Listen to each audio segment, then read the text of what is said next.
प्यारे दोस्तों, ज्ञान गांव चैनल पर आप सभी का स्वागत है। आइए एक दुनिया समानांतर की कथा श्रृंखला में आज पुनः जुड़ते हैं और सुनते हैं एक और कहानी। आज की कहानी है मेरा दुश्मन, लेखक कृष्ण बलदेव वैद। तो सुनते हैं एक दुनिया समानांतर में। एक दुनिया समानांतर जो किसी राजेंद्र यादव जी द्वारा लिखित कथा संग्रह है, जो कि यूपीएससी मेंस में हिंदी मीडियम बच्चों के पाठ्यक्रम का ये हिस्सा है। तो आइए सुनते हैं कहानी मेरा दुश्मन, लेखक कृष्ण बलदेव वैद। मेरा दुश्मन कहानी प्रेम की जुबानी। कहानी मेरा दुश्मन। वह इस समय दूसरे कमरे में बेहोश पड़ा है। आज मैंने उसकी शराब में कोई चीज़ मिला दी थी कि खाली शराब वह शरबत की तरह गट गट पी जाता है और उस पर कोई खास असर नहीं होता। आंखों में लाल डोरे से झूलने लगते हैं, माथे की सिकने पसीने में भीग कर दमक उठती हैं, ओठों का जहर और उजागर हो जाता है और बस होशो हवास बदस्तूर कायम रहते हैं। हैरान हूँ यह तरकीब मुझे पहले कभी क्यों नहीं सूझी। शायद सूझी भी हो और मैंने कुछ सोचकर इसे दबा दिया हो। मैं हमेशा कुछ न कुछ सोचकर कई बातों को दबा जाता हूँ। आज भी मुझे अंदेशा तो था कि वह पहले ही घूंट में जायका पहचान कर मेरी चोरी पकड़ लेगा, लेकिन गिलास खत्म होते होते उसकी आंखें बुझने लगी थी और मेरा हौसला बढ़ गया था। जी में आया था कि उसी क्षण उसकी गर्दन मरोड़ दूं, लेकिन फिर नतीजों की कल्पना से दिल दहल कर रह गया था। मैं समझता हूँ कि हर बुज़दिल आदमी की कल्पना बहुत तेज होती है, हमेशा उसे हर खतरे से बचा ले जाती है। फिर भी हिम्मत बांधकर मैंने एक बार सीधे उसकी ओर देखा जरूर था। इतना भी क्या कम है कि साधारण हालत में मेरी निगाहें सहमी हुई सी उसके सामने इधर उधर फड़फड़ाती रहती हैं। साधारण हालात में मेरी स्थिति उसके सामने बहुत असाधारण रहती है। खैर, अब उसकी आंखें बंद हो चुकी थी और सर झूल रहा था। एक को लुढ़क कर गिर जाने से पहले उसकी बाहें दो लदी हुई ढीली टहनियों की सुस्त सी उठान के साथ मेरी ओर उठाई थी। उसे इस तरह लाचार देखकर भ्रम हुआ था कि वह दम तोड़ रहा है, लेकिन मैं जानता हूँ कि वह मुझे किसी भी क्षण उछल कर खड़ा हो सकता है। वो संभालने पर वह कुछ कहेगा नहीं। उसकी ताकत उसकी खामोशी में है। बातें उस जमाने में भी बहुत कम किया करता था, लेकिन अब तो जैसे बिल्कुल गूंगा हो गया है। उसकी गूंगी अवहेलना की कल्पना मात्र से मुझे दहशत हो रही है। कहा ना कि मैं एक बुज़दिल इंसान हूँ।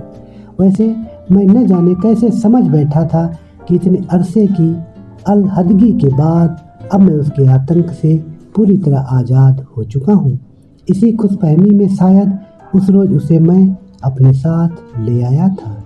शायद मन में कहीं उस पर रोब गांठने, उसे नीचा दिखाने की दुराशा भी हो रही थी। हो सकता है मैंने सोचा हो कि वह मेरी जीती जागती खूबसूरत बीवी, चहकते मटकते तंदुरुस्त बच्चों और आरास्ता पैरास्ता आलीशान कोठी को देखकर खुद ही मैदान छोड़कर भाग जाएगा और हमेशा के लिए मुझे उससे निजात मिल जाएगी। शायद मैं उस पर यह साबित कर दिखाना चाहता था कि उससे पीछा छुड़ा लेने के बाद किस खुशगवार हद तक मैंने अपनी ज़िंदगी को संवार लिया है। लेकिन ये सब लंगड़े बहाने हैं। हकीकत शायद यह है कि इस रोज़ मैं उसे अपने साथ नहीं लाया था, बल्कि वह खुद ही मेरे साथ चला आया था। जैसे मैं उसे नहीं बल्कि वह मुझे नीचा दिखाना चाहता हो। जाहिर है कि उस समय यह बारीक बात मेरे समझ में नहीं आई होगी। मौके पर ठीक बात मैं कभी नहीं सोच पाता। यही तो मुसीबत है। वैसे मुसीबतें और भी बहुत हैं, लेकिन उन सब का जिक्र यहाँ बेकार होगा। खैर, माला के सामने उस रोज मैंने इसी किस्म की कोई लंगड़ी सफाई पेश करने की कोशिश की थी और उस पर कोई असर नहीं हुआ था। वह उसे देखते ही बिफर उठी थी। सबसे पहले अपनी बेवकूफ़ी और सारी स्थिति का एहसास शायद मुझे उसी क्षण हुआ था। मुझे उस कमबख्त से वही घर से दूर उस सड़क के किनारे किसी न किसी तरह निपट लेना चाहिए था।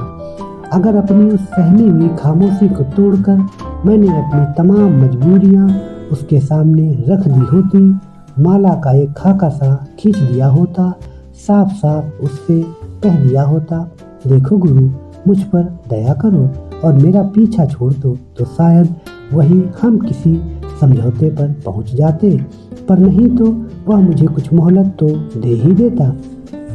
छूटते ही दो मोर्चों का एक साथ संभालने की दिक्कत तो पेश न आती। कुछ भी हो, मुझे उसे अपने घर नहीं लाना चाहिए था, लेकिन अब यह सारी समझदारी बेकार थी।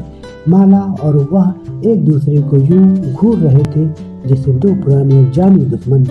एक क्षण के लिए मैं यह सोचकर आश्वस्त हुआ था कि माला सारी स्थिति खुद संभाल लेगी, और फिर दूसरे ही क्षण मैं माला की लानत मलानत की कल्पना कर सहम गया था। बात को मजाक में घोल देने की कोशिश में मैंने एक खास गिलगिले लहजे में, जो मेरे पास ऐसे नाजुक मौकों के लिए सुरक्षित रहता है, कहा था, डार्लिंग, जरा रास्ता तो छोड़ो कि हम बहुत लंबी सैर से लौटे हैं, जरा बैठ जाएं, तो जो सजा जी में आए दे देना। वह रास्ते से तो हट गई थी, लेकिन उसके तनाव में कोई कमी नहीं हुई थी और न ही उसने मुझे बैठने दिया था। साथ ही उस मुर्दार ने मेरी तरफ यूं देखा जैसे कह रहा हो, तो तुम वाकई इस औरत के गुलाम बनकर रह गए हो।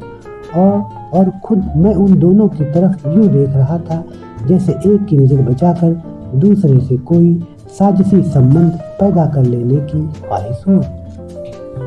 फिर माला ने मौका पाते ही मुझे अलग ले जाकर डांटना डपटना शुरू किया। मैं पूछती हूँ कि यह तुम किस आवारा गर्द को पकड़कर साथ ले आए हो? जरूर कोई तुम्हारा पुराना दोस्त होगा, है ना? इतने बरस शादी को हो चले, लेकिन तुम अभी तक वैसे के वैसे ही रहे। मेरे बच्चे उसे देखकर क्या कहेंगे? पड़ोसी क्या सोचेंगे? अब कुछ बोलोगे भी? मैं हैरान था कि क्या बोलूं। माला के सामने मैं बोलता कम हूँ, ज्यादा समय तोलने में ही बीत जाता है और उसका मिजाज और बिगड़ जाता है। वैसे उसका गुस्सा बेजा था, उसका गुस्सा हमेशा बेजा होता है। हमारी कामयाब शादी की बुनियाद भी इसी पर कायम है। उसकी हर बात हमेशा सही होती है और मैं अपनी हर गलती को चुपचाप और फौरन कबूल कर लेता हूँ। ऊपर से वह कुछ भी क्यों न कहे, उसे मेरी फरमाबदारी पर पूरा भरोसा है। बीच बीच में महज मुझे खुश कर देने के ख्याल से वह इस किस्म की शिकायतें जरूर कर दिया करती है। तुम्हें न जाने हर मामूली बात पर खिलाफ डट जाने में क्या मजा आता है। मानती हूँ कि तुम मुझसे कहीं ज़्यादा समझदार हो, लेकिन कभी कभी मेरी बात रखने के लिए ही सही, वगैरह वगैरह। मुझे उसके झूठे उलाहने बहुत पसंद हैं। गो मैं उनसे ज़्यादा खुश नहीं हो पाता, फिर भी वह समझती है कि उनसे मेरा भ्रम बना रहता है और मैं जानता हूँ कि बागडोर उसी के हाथ में रहती है और यह ठीक ही है। तो माला दांत पीस कर कह रही थी, अब कुछ बोलोगे भी? मेरे बच्चे पार्क से लौटकर इस मनहूस आदमी को बैठक में बैठा देखेंगे तो क्या कहेंगे? उन पर क्या असर होगा? उफ, इतना गंदा आदमी, सारा घर महक रहा है। बताओ ना, मैं अपने बच्चों से क्या कहूँगी? अब जाहिर है कि माला को कुछ भी नहीं बता सकता था, तो मैं सर झुकाए खड़ा रहा और वह मुंह उठाए बहुत देर तक बरसती रही। वैसे यहाँ यह साफ कर दूं कि वे बच्चे माला अपने साथ नहीं लाई थी, वे मेरे भी उतने ही हैं जितने कि उसके, लेकिन ऐसे मौके पर वह हमेशा मेरे बच्चे कहकर मुझसे उन्हें यूं अलग कर लिया करती है जैसे कोई कीचड़ से लाल निकाल रहा हो। कभी कभी मुझे इस बात पर बहुत दुख भी होता है, लेकिन फिर ठंडे दिल से सोचने पर महसूस होता है कि शारीरिक सच्चाई कुछ भी हो, रूहानी तौर पर हमारे सभी बच्चे माला के ही हैं। उनके रंग ढंग में मेरा हिस्सा बहुत कम है और यह ठीक ही है, क्योंकि अगर वे मुझ पर जाते तो उन्हें भी मेरी तरह सीधा होने में न जाने कितनी देर लग जाती। मैं खुश हूँ कि उनका कानूनी और शायद जिस्मानी बाप हूँ, उनके लिए पैसे कमाता हूँ और दिलो जान से उनकी माँ की सेवा में दिन रात जुटा रहता हूँ।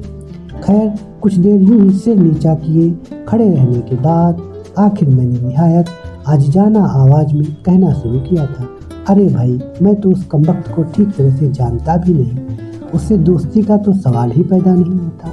अब अगर रास्ते में कोई आदमी मिल जाए तो न जाने मेरे फिक्रे का अंत क्यों कर होता।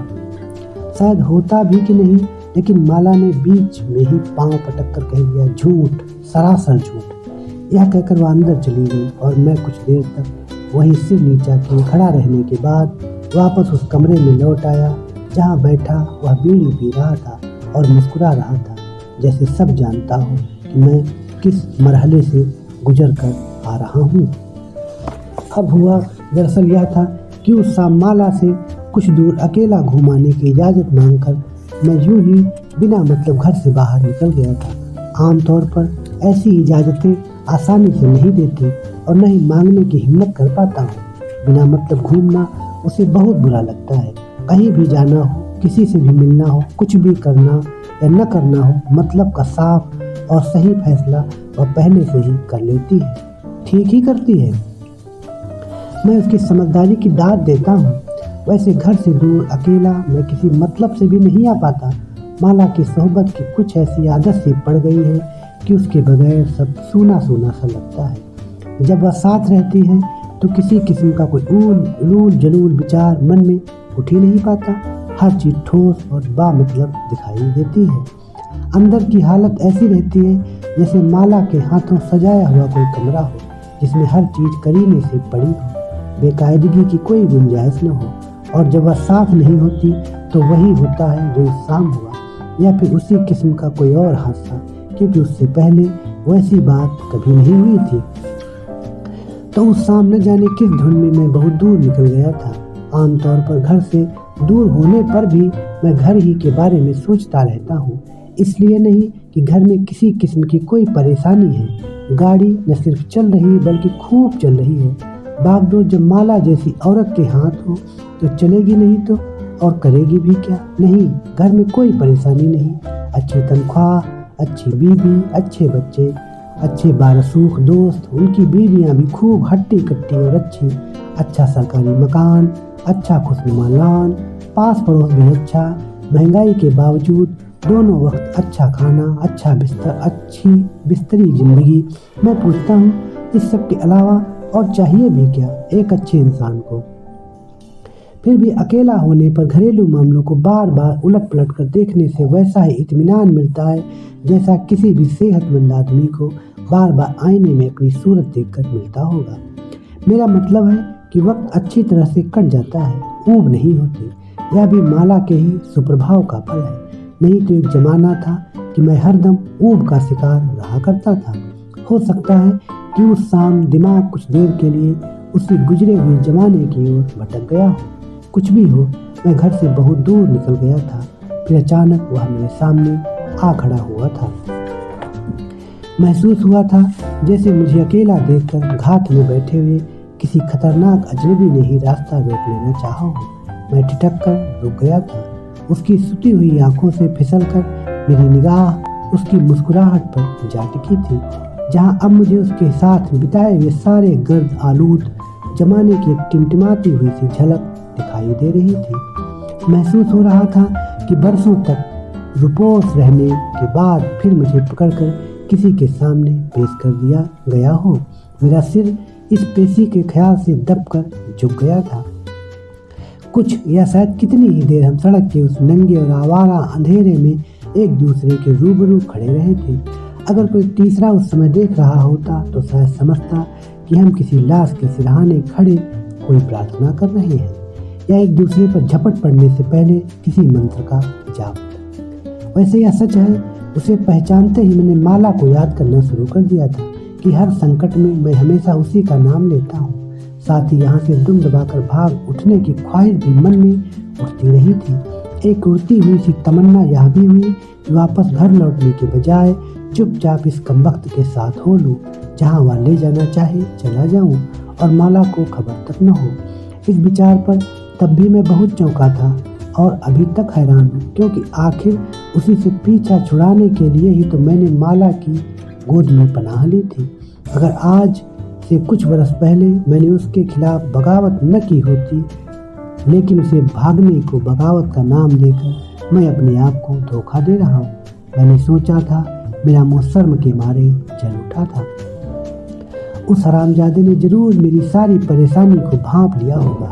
उसमें मेरी कोई कमजोरी छिपी नहीं और उससे भागकर माला की गोद में पनाह लेने की एक बड़ी वजह यही थी कि उसकी हंसी मुझे सूखे पत्तों की हैबतनाक खड़खड़ाहट सुनाई दे रही थी और उस खड़खड़ाहट में उसके साये में गुजारे हुए जमाने की बेशुमार बातें आपस में टकरा रही थी। बड़ी ही मुश्किल से आंख उठाकर उसकी ओर देखा था। उसका हाथ मेरी तरफ बढ़ा हुआ था। मैं बिदक कर 2 कदम पीछे हट गया था और उसकी हंसी और ऊंची हो गई थी। कसे हुए दांतों से मैंने उसकी आंखों का सामना किया था। अपना हाथ उसके खुरदरे हाथ में देते हुए उसकी सांसों की बदबूदार हरारत अपने चेहरे पर झेलते हुए मैंने महसूस किया कि जैसे इतनी मुद्दत आज़ाद रहने के बाद फिर अपने आप को उसके हवाले कर दिया हो। अजीब बात है, इस एहसास से जितनी तकलीफ मुझे होनी चाहिए थी उतनी हुई नहीं थी। शायद हर भगोड़ा मुजरिम दिल से यही चाहता है कि उसे कोई पकड़ ले। घर पहुंचने तक कोई बात नहीं हुई थी। अपनी अपनी खामोशी में लिपटे हुए हम धीमे धीमे चल रहे थे, जैसे कंधों पर कोई लाश उठाए हुए हो। जब माला की डांट डपट सुन लेने के बाद मुंह बनाए मैं वापस बैठक में लौटा तो वह बज्जात मजे में बैठा बीड़ी पी रहा था। एक क्षण के लिए भ्रम हुआ जैसे वह कमरा उसी का हो। फिर कुछ संभल कर उससे नजरें मिलाए बगैर मैंने कमरे की सारी खिड़कियां खोल दी, पंखे को और तेज कर दिया। एक झुंझलाई हुई ठोकर से उसके जूतों को सोफों के नीचे धकेल दिया। रेडियो चलाना ही चाहता था कि उसकी फटी हुई हंसी सुनाई दी और मैं बेबस हो उससे दूर हटकर चुपचाप बैठ गया। जी में आया कि हाथ बांधकर उसके सामने खड़ा हो जाऊं, सारी हकीकत सुनाकर कह दूं, देखो दोस्त, अब मेरे हाल पर रहम करो और माला के आने से पहले चुपचाप यहाँ से चले जाओ, वरना नतीजा बुरा होगा। लेकिन मैंने कुछ कहा नहीं। कहा भी होता तो सिवाय एक और जहरीली हंसी के उसने मेरी अपील का कोई जवाब ना दिया होता। वह बहुत जालिम है, हर बात की तह तक पहुँचने का कायल और भावुकता से उसे सख्त नफरत है। उसे कमरे का जायजा लेते देख मैंने दबी निगाह से उसकी ओर देखना शुरू किया। टांगे समेटे व सोफे पर बैठा हुआ एक जानवर सा दिखाई दिया। उसकी हालत बहुत खस्ता दिखाई दी, लेकिन उसकी शक्ल अब भी मुझसे कुछ कुछ मिलती थी। इस विचार से मुझे कोफ्त भी हुई और एक अजीब किस्म की खुशी भी महसूस हुई। एक जमाना था जब वही एकमात्र मेरा आदर्श हुआ करता था, जब हम दोनों घंटों एक साथ घूमा करते थे, जब हमने बार बार कई नौकरियों से एक साथ इस्तीफे दिए थे, कुछ एक साथ निकाले भी गए थे, जब हम अपने आप को उन तमाम लोगों से बेहतर और ऊंचा समझते थे, तो जो पिटी पिटाई लकीरों पर चलते हुए अपनी सारी जिंदगी एक बदनुमा और रवायती घरौंदों की तामीर में बर्बाद कर देते हैं, जिनके दिमाग हमेशा उस घरौंदे की चहार दीवारी में कैद रहते हैं, जिनके दिल सिर्फ अपने बच्चों की किलकारियों पर ही झूमते हैं, जिनकी बेवकूफ़ बीवियां दिन रात उन्हें तिगनी का नाच नचाती हैं और जिन्हें अपनी सफ़ेद पोशी के अलावा और किसी बात का कोई गम नहीं होता। कुछ देर में मैं उस जमाने की याद में डूबा रहा। महसूस हुआ जैसे वह फिर उसी दुनिया से एक पैगाम लाया हो, फिर मुझे उन्हीं रोमानी वीरानों में भटका देने की कोशिश करना चाहता हूँ, जिनसे भागकर मैंने अपने लिए एक फूलों की सेज संवार ली है, जिस पर माला करीब हर रात मुझसे मेरी फरमाबरदारी का सबूत तलब किया करती है और जहाँ मैं बहुत सुखी हूँ।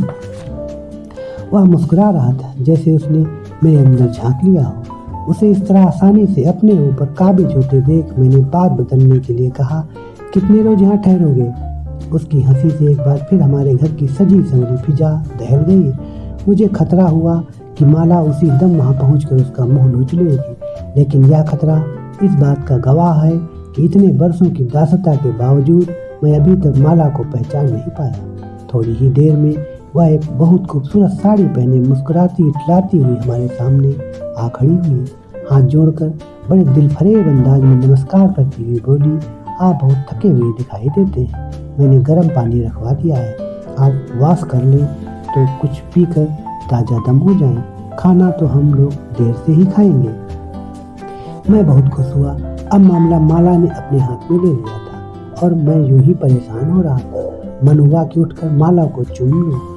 मैंने कनखियों से उस हरामजादे की तरफ देखा और वाकई सहमा हुआ सा दिखाई दिया। मैंने सोचा अब अगर वह खुद ब खुद ही न भाग उठा तो मैं समझूंगा कि माला की सारी समझ, सीख और रंग रूप बेकार है। कितना लुत्फ पाए अगर वह कमबख्त भी भाग खड़ा होने के बजाय माला के दांव में फंस जाए और फिर मैं उससे पूछूं, अब बता साले, अब बात समझ में आई? मैंने आंखें बंद कर ली और उसे माला के इर्द गिर्द नाचते हुए, उस पर फिदा होते हुए, उसके साथ लेटे हुए देखा।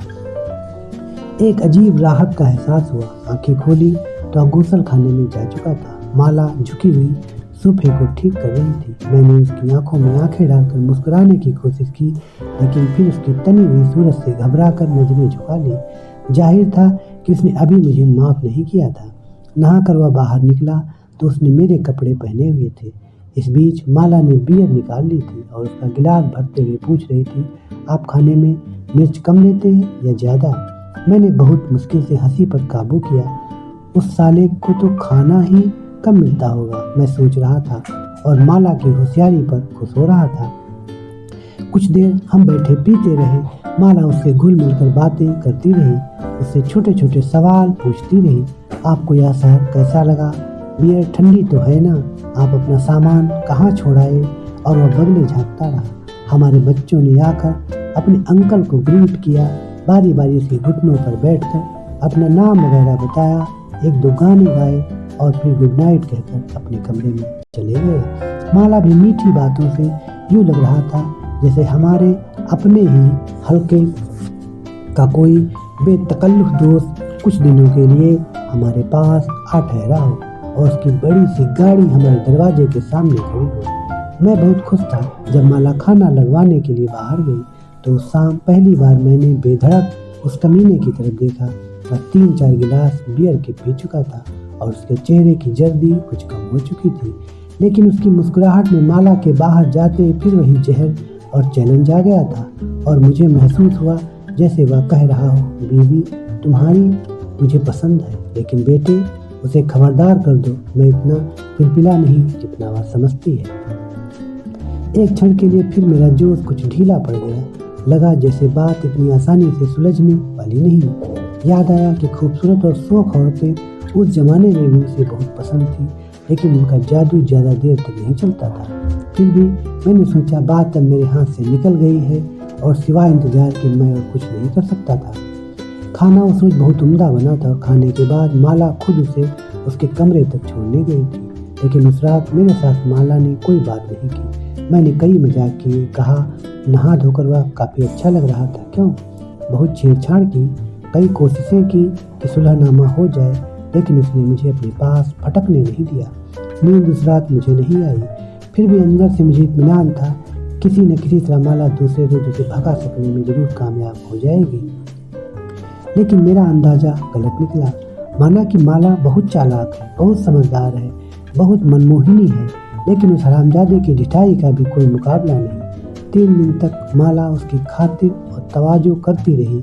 मेरे कपड़ों में अब बिल्कुल मुझ जैसा हो गया था और नजर हुआ था जैसे माला के 2 पति हो। मैं तो सुबह सुबह सवेरे गाड़ी लेकर दफ्तर को निकल जाता था। पीछे उन दोनों में न जाने क्या बातें होती थी, लेकिन जब कभी उसे मौका मिलता वह मुझे अंदर ले जाकर डांटने लगती। अब यह मुर्दार यहाँ से निकलेगा भी कि नहीं। जब तक यह घर में है हम किसी को न तो बुला सकते हैं न किसी के यहाँ जा सकते हैं। मेरे बच्चे कहते इसे बात करने तक की तमीज नहीं, आखिर यह चाहता क्या है? मैं उसे क्या बताता कि वह क्या चाहता है। कभी थकता, थोड़ा सब्र और करो, अब जाने की सोच रहा होगा। कभी कहता क्या बताऊं, मैं तो खुद शर्मिंदा हूँ। कभी कहता तुमने खुद ही तो सिर पर चढ़ा लिया है, अगर तुम्हारा बर्ताव रूखा होता तो। माला ने अपना बर्ताव तो नहीं बदला, लेकिन चौथे रोज अपने बच्चों से घर छोड़कर अपने भाई के यहाँ चली गई। मैंने बहुतेरा रोका, लेकिन वह नहीं मानी। उस रोज वह कमबख्त बहुत हंसा था, जोर जोर से, बार बार। आज माला को गए 5 रोज हो गए हैं। मैंने दफ्तर जाना छोड़ दिया है। वह फिर अपने असली रंग में आ गया है। मेरे कपड़े उतार कर उसने फिर अपना मैला सा कुर्ता पैजामा पहन लिया है। कहता कुछ नहीं, लेकिन मैं जानता हूँ कि क्या चाहता है। वह मौका फिर हाथ नहीं आएगा। वह चली गई है। बेहतर यही है कि उसके लौटने से पहले तुम भी यहाँ से भाग चलो। उसकी चिंता मत करो, वह अपना इंतजाम खुद कर लेगी। और आज आखिर में मैं उसे थोड़ी देर के लिए बेहोश कर देने में कामयाब हो गया हूँ। अब मेरे सामने दो रास्ते हैं।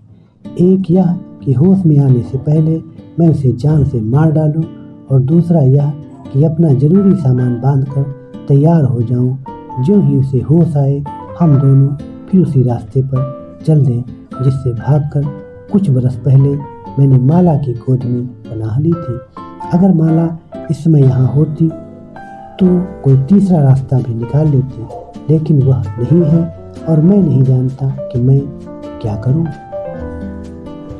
तो दोस्तों, ये थी कहानी मेरा दुश्मन। आपको ये कहानी, उसका वाचन की प्रतिक्रिया का हमें इंतजार रहेगा। मिलेंगे एक नई कहानी के साथ अगले अंक में। तब तक के लिए धन्यवाद।